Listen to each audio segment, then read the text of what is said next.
Now this, we brought you it yesterday. It's a shocking story. A Pakistani model, that lady, she's an internet star, strangled to death in her sleep by her brother. It's being called an honor killing. She'd appeared on the internet, not fully clothed. She was killed by her brother. Zuhdi Jasser is with us this morning. Zuhdi, this is another disaster for the image of Muslims, the image of Islam worldwide. A disaster, and you know it.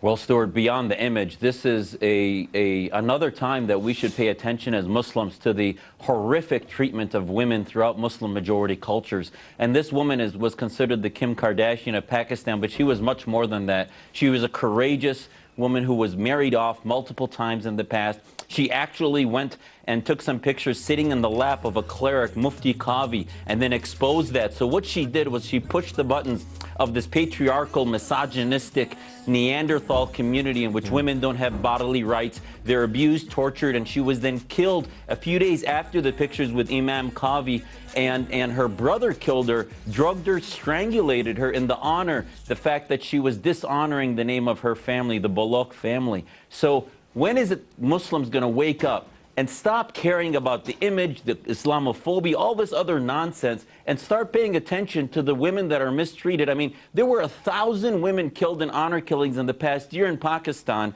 and for every 1,000, there are millions. A thousand Absolutely. In 1 year, just in Pakistan, similar to what we just put on our screens? 1,000?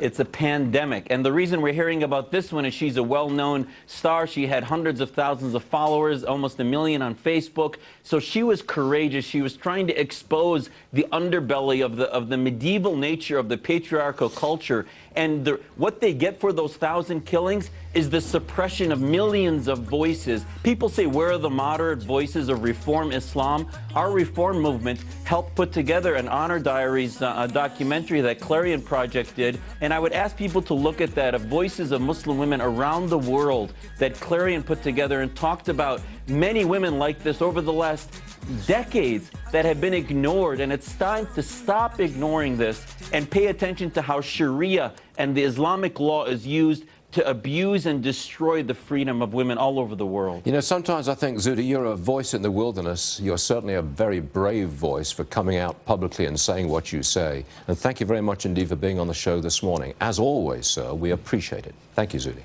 Thank you for covering. Thank you for covering this. Sure thing. Sure thing.